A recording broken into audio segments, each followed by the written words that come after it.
an opportunity to encourage our next generation, encourage them to connect with our business community in whatever format we can do it. So that's kind of where we are. Some weeks we have 10 kids on, some weeks we have 2, we never know. But we figure the big picture is let's get it recorded, get it on YouTube, and then the teachers are really excited to be able to have that opportunity to share with their students the expertise from the business community. And another thing too that I've learned from One Future Coachella Valley, I don't know if you guys have heard of that group. Yes. But they have really emphasized the fact that we need to build those relationships now. So if the families are comfortable with their kids going off to college or whatever, they have relationships to come back to. And it encourages them to come back to our valley, which is our future workforce. So there's kind of a bunch of big pictures involved in the connecting and the networking and all of the different things. And a big part of it is our valley. Just keep it going, right? Is it high school students or is it college students or a mixture of both? We have a mixture. Our youngest right now is 17 and our oldest is 27. Okay. So it's kind of a range. The young ones are just in high school trying to figure out what are we going to do. And the middle there, recently out of college looking for jobs, Alec, he's great but wants to meet our community, which is so exciting. And then we've got some that are in 26, 27, and they actually own their own businesses, a few of them. And and that's really exciting too, because they just decided they need to be entrepreneurs. This one right here, he's like, this one right here, he's like, I just need to be an entrepreneur. I don't want a boss. So I'm like, as long as you can pay the bills, you can be your boss, buddy. Anyway, it's pretty funny. I think it's awesome. I know. And we have several things on there too of how do you overcome your fears? And I've asked different business people, how do you overcome your fears? And what are tips that you do when you go to network? So that kind of thing. If you could tell us your blood, sweat, tear, just a few minutes and just kind of inspire us to let us know we can make it through the tough times. I'm Samantha Wright, and I'm 49 years old. And I actually came back to the Coachella Valley. Now this is my 3rd attempt coming back to the Coachella Valley, and I'm not leaving the valley. It has been a grind, I want to say, coming straight out of college. Unfortunately for me, my parents had passed away at a very young age, so I was kind of left to my own merit. So when you talk about tough times, I want to say that I'm kind of that true testament that perseverance pays off. And I just kept trucking, and I knew that ultimately I was going to meet my goal, which I thought was going to be a journalist. So I then went to college for economics, which none of what I do now even pertains to my education. However, what does pertain to my education is the connections that I made through college. And along my way, I ended up meeting a gentleman that was, he was doing a presentation like this, and he was a police officer for LAPD. And he said, you know what, you got a really big mouth. And I thought, gosh, I don't know to take that as a compliment or if that's a bad thing. But he says, you just got the gift to gab, and you really should look into doing forensics. So I started my career in forensics. I started off just doing testing, which was swabbing on cadavers. And then after that, I handled multi-cases that were, let's just say, were not ideal mentally. So after my last case, I kind of decided that I was going to backtrack a little bit and kind of figure out what I wanted to be when I grew up. And it took me back to what I love, and that is media, that is talking, that is interacting, networking, and I love people, and that is what kept the ball rolling for me. And meeting people like Kimberly and meeting people like James in the community, just networking and just knowing people is so vital to what we do day in and day out. And it doesn't have to necessarily pertain to business. You know, personally, for myself, I have met so many incredible people that later on in life, I never even knew that would ultimately become a business connection as well. For the simple fact that I was talking to their mom at the grocery store, and so they said, well, you should call my dad or my husband who's over at Coachella Valley Water District, or, you know, and just before you knew it, I knew the whole valley, and it was amazing. So in terms of getting to where I'm at now, I ended up having another battle 9 times, cancer survivor. And so this last bout, really did a doozy on me. And so I took a year off when I was healing from kidney cancer. Wasn't real certain what I wanted to do. I just knew that I had to do something that paid it forward to our community. And lo and behold, I meet Robbie Z, who is on the call with us. And him and I had just stayed in constant contact. We actually shared an office with my previous employer. We shared an office with him. And throughout the time, him and I would giggle. And who knew that a year and a half later down the road, this gentleman would turn out to be my now boss. And I couldn't be happier for the decisions that I've made. Even with all the trying times, the scrapes, the bruises, blood, sweat, tears, I can't even tell you how many tears I've shed. And just feeling alone. Sometimes there was just so many times I just felt alone. And I'd look to my dog and he looked at me. And then before you knew it, I was like, okay, the dog needs a new dog bed. And so that was kind of my motivation to get going again.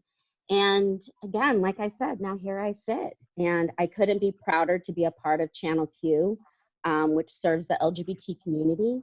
So I get to pay it forward into the community that served me so well and has really just embraced me and taken me on as one of them. But I love your story. It's inspirational, and you sure have overcome some amazing challenges. You really, did you say 9 times? Yes, ma'am. Yeah. My first year into college, I found out that I had breast cancer. And it pretty much all of my teens into my 20s and into my 30s, then now into my 40s, dealing with cancer all of my life. So for what doesn't kill you only makes you stronger. And that's just been my testament. Well, you forgot about the car accident. Oh, yeah. Then I face planted into a boulder out here in the desert on my quad. So that I should have died that day. And for some reason, I had 2 guardian angels, my parents, looking over me that said, no, God, we don't want her up here yet. Keep her there. So she's not Katz Morris, the cat, 9 lives. She's officially got 10, you know? Yes, exactly. Exactly, you do. But, you know, it does. It for what truly doesn't, you know, kill you only makes you stronger. And I think also by surrounding yourself with winners has also been a huge key for me all throughout my life. And even in college, I'm still in touch with one of my professors to this day. And, you know, he refers business to me. So, I mean, just going back to my early 20s, even to now, you know, networking and keeping yourself in the public eye and making sure that you keep in touch with those that are important to you or important to their lives, I think has really been huge.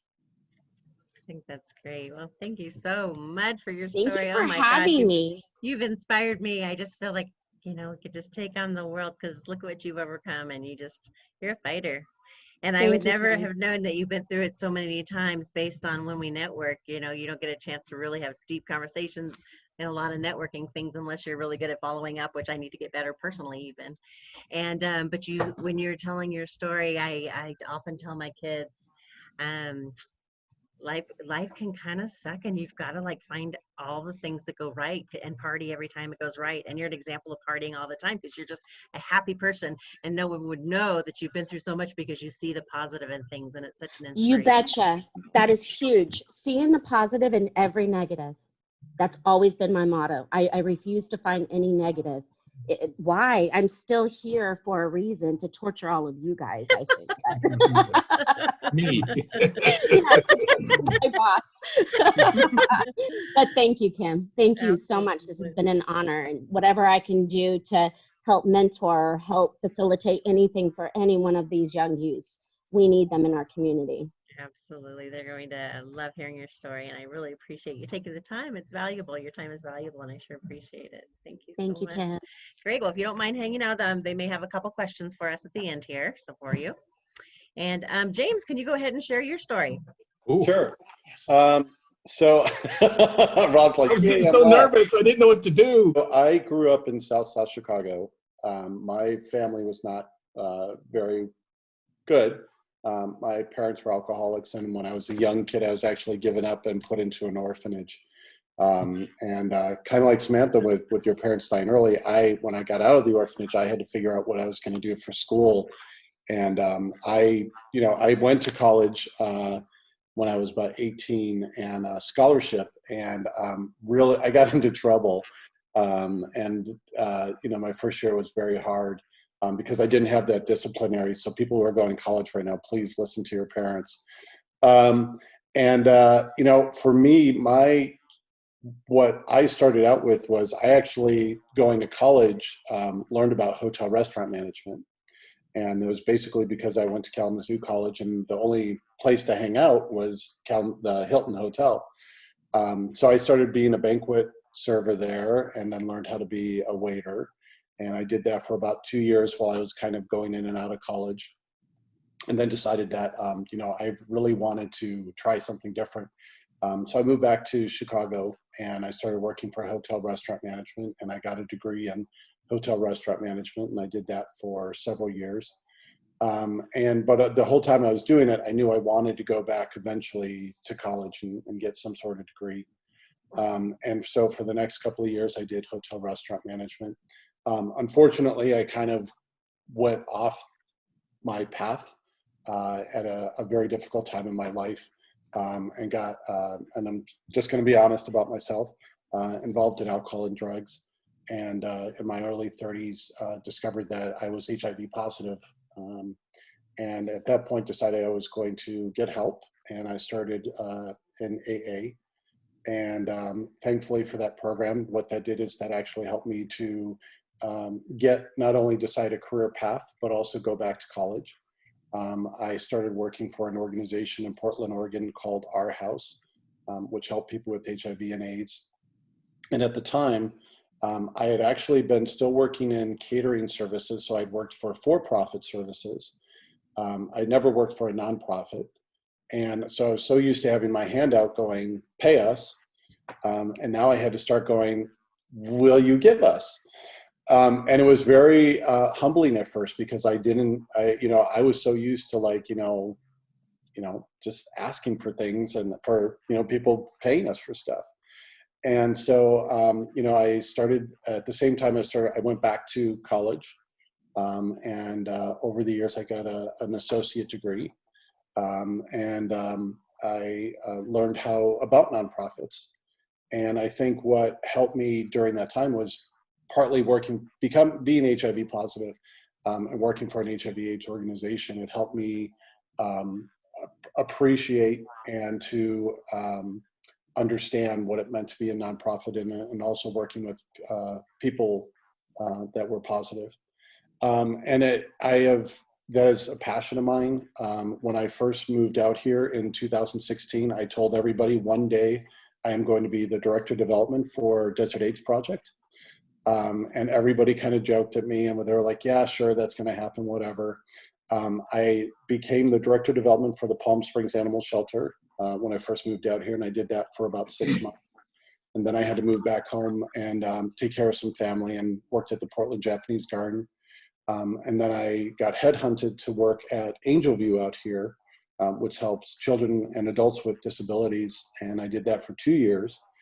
And then November of last year, Daryl Tucci, who is the CFO for Desert AIDS Project, contacted me and he goes, I have this idea I want to talk to you about and how I want to look at development. And, so it was very exciting for him to come to me and talk about it. And so I am now the director of development for individual giving at Desert AIDS Project. It's a job I love. As far as networking and stuff, Samantha, I totally agree with you. It's one of the most important things you can do. I think for me, because being a nonprofit, working with all of you, being empathetic and honesty are things that people most appreciate and that they can read those. I come from Portland, Oregon, which was a small city, to Palm Springs, which is just small.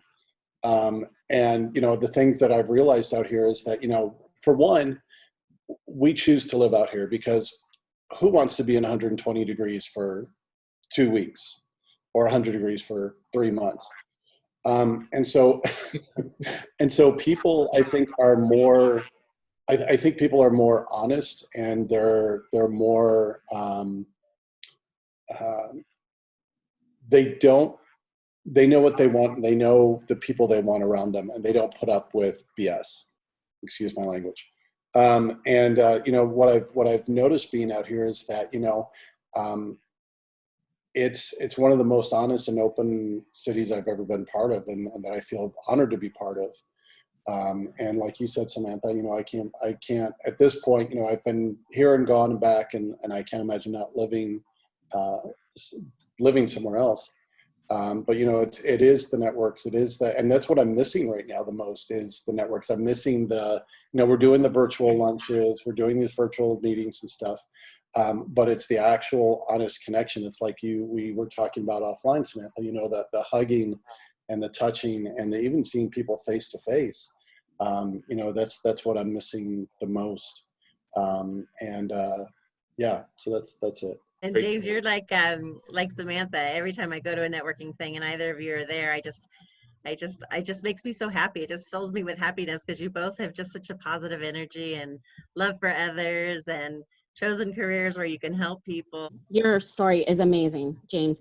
I've known you for a while and I didn't know some of that. And I'm over here trying to like keep my check. And I'm like, no, he's making me cry. Rob Zavitka, General Sales Manager with Intercom Communications. We are the second largest radio company in the nation behind iHeart. Interestingly enough, our little radio station called Channel Q, KQPS here in Palm Springs is our smallest radio station. It's an interesting road, I will say this, in my radio career. I'll go to the next slide here. The road was a bit bumpy along the way, as I call it. I played sports throughout high school. I loved football. I still love it passionately. Football, baseball, basketball, wrestling, you name it. I'll phrase this. I'm a heterosexual male who loves sports. I love fishing and golf, all right? And I run a radio station that targets the LGBTQ plus population and its allies. I've worked since I was 13 years old, whether that was filling vending machines, mowing lawns. Dan DiCarlo, a friend of mine from high school, mowed lawns. I had my little mowing business. He had his. Now he has this massive demolition business / yard maintenance stuff. He's grown his little lawnmower business into this machine. You know, my father owned an Amoco Standard Oil service station. So when I was 14 years old, I could finally pump gas. I was like, yes. And, you know, we'd be sitting there playing basketball in my driveway with the neighbor kid.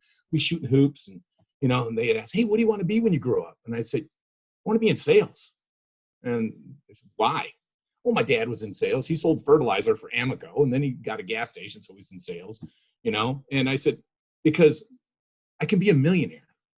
And millionaire today is nothing, I don't think, but it's something. It's an accomplishment.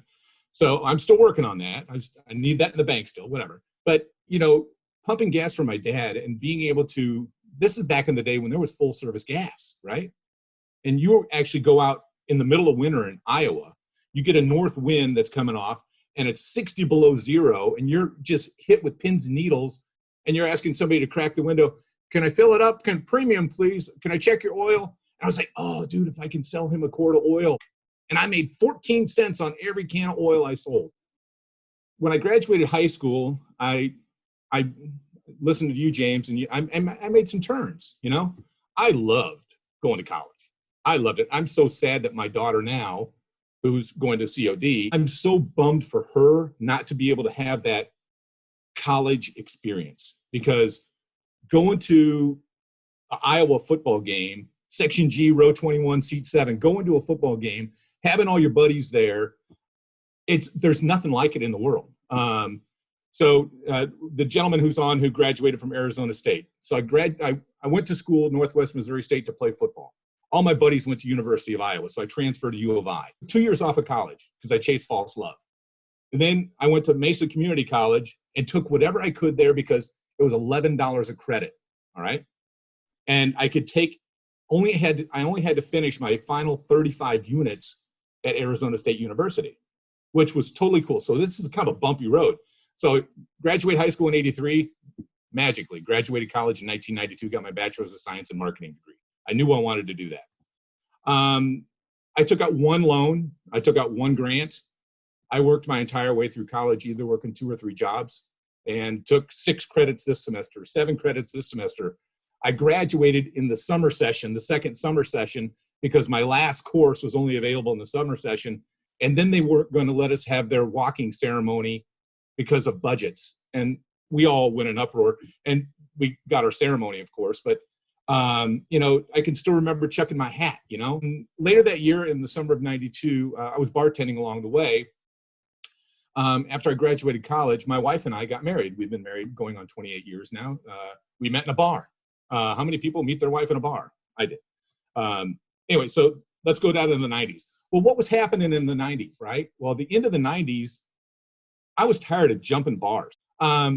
One of my customers, his name was Greg Smith, works for Caterpillar now. He sells big trucks, or big Tonka trucks, I call them. He'd come in to get a pitcher of beer, and he said, "What are you doing? You got your degree. What are you doing? You'd be great in radio sales." So I interviewed for my first radio job at a new startup station, and guess what I made? $1,000 a month. I made more than that bartending 5 nights a week, 4 nights a week, 6 nights a week.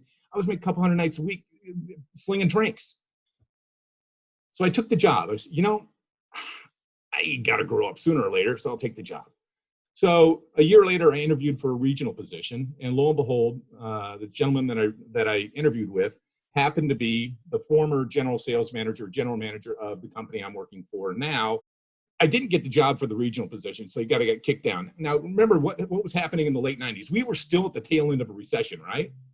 So 98, oh boy, we're coming out of it. Thank goodness, here we go. I got a call from this gal, Mary Wade, and she was a great mentor. "I'd like to come out and meet with you." And I'm selling advertising right now for an alternative radio station at this point. Earring, long hair, you know, doing bar promotions. Yeah, great time. And she asked me, she points at my earring. She goes, "Well, would you mind getting a haircut and taking your earring out?" So we come into radio now. Understand, here we are in the recession time frame. In 98, multiples for radio station sales were going off the chart. So now we're coming out of the recession, right? In 2000, slide in there. So I was in local sales, local AE. 2000, I was promoted to local sales manager for our startup station in Temecula. You talk about being involved in the community. Was if I hold the hand of the community will hold and embrace me, right? And help organizations like Desert AIDS Project, help Angel View, help Find Food Bank, help Jewish Family Services. I continue to be involved with various organizations like the Boys and Girls Club. You know, I got this wonderful promotion. I moved to Phoenix, number 15 market in the United States, only to find myself in the face of another recession. And within a blink of an eye, that year from the end of 2008 or the middle of 2008 to the end of 2009, I saw revenues go down the toilet. I was caught in the numbers. I found myself on the sidelines for the first time ever in my career, and I took 6 months off, and I fished and I golfed and worked on my yard because I bought a house before the recession. Really, I did some consulting. I needed to pay the bill. Let's move a little bit forward. Now we enter the 2010s. Here, like I said, I was doing consulting work. I got a phone call out of the blue. Get a call. "Hey, it's Michael, my boss." "Michael," he says to me, "would you mind coming back?" And I said, "Oh, I don't know. I don't want to end up on the sidelines again. What are you talking about?" So yeah, let me chew on it. Let me talk to my wife. So I talked to my wife, and a week goes by, and we had another phone call. And I decided to come back in June of 2010 as the general sales manager of our station out here. We go back to the brainstorm table, and we come up with Channel Q. And that was November, and we launched Pride Weekend 2 years ago in 2018. What happens in 2020? Now we have COVID.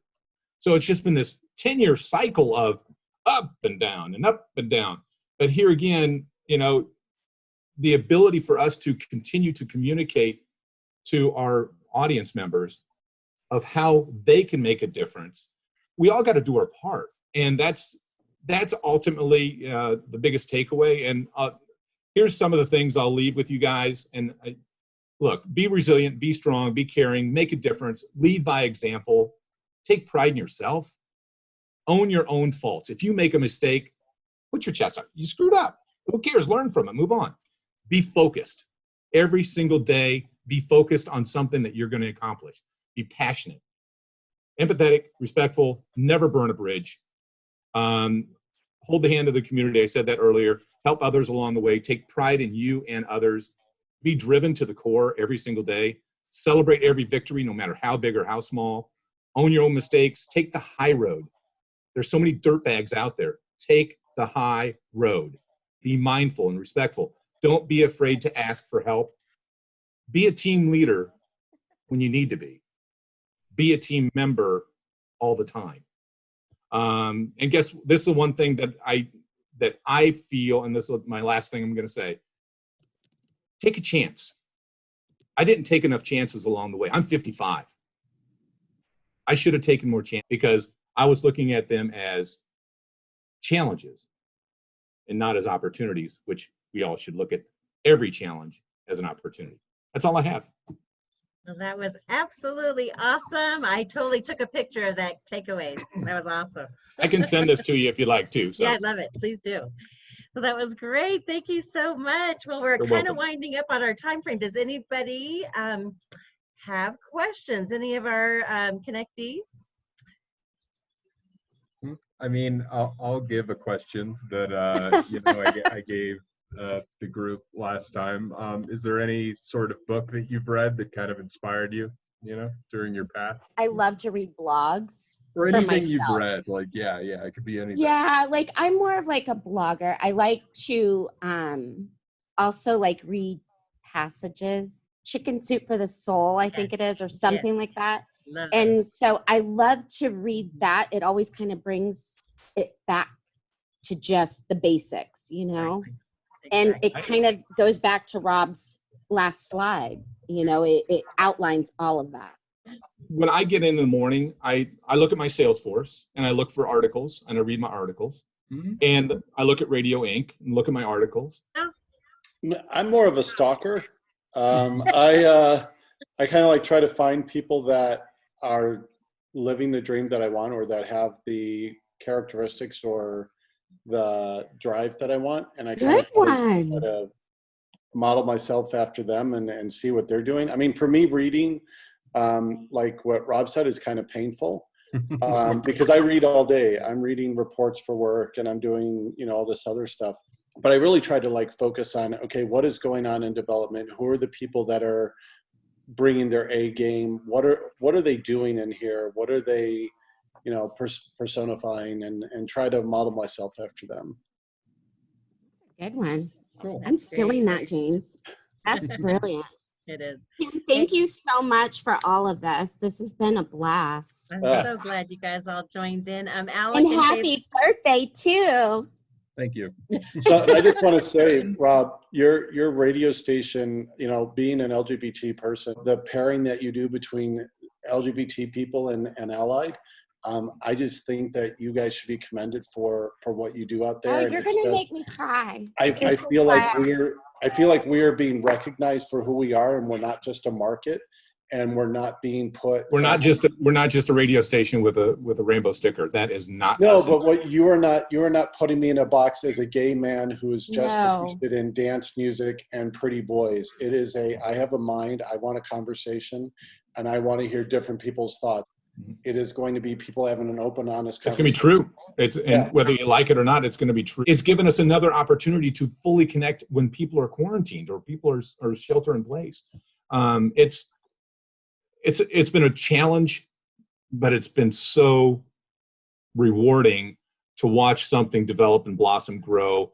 You got to feed it, you got to fertilize it, you got to water it, and then you hopefully reap the rewards. Thank It you is. so much. Absolutely. And Alec, do you have any questions? No, those I think all the talkers were great. Yeah, I think yeah. Perfect. And Kayleen, how about you? Any questions? No questions. Just wanted to say I'm truly inspired. You guys were awesome to listen to.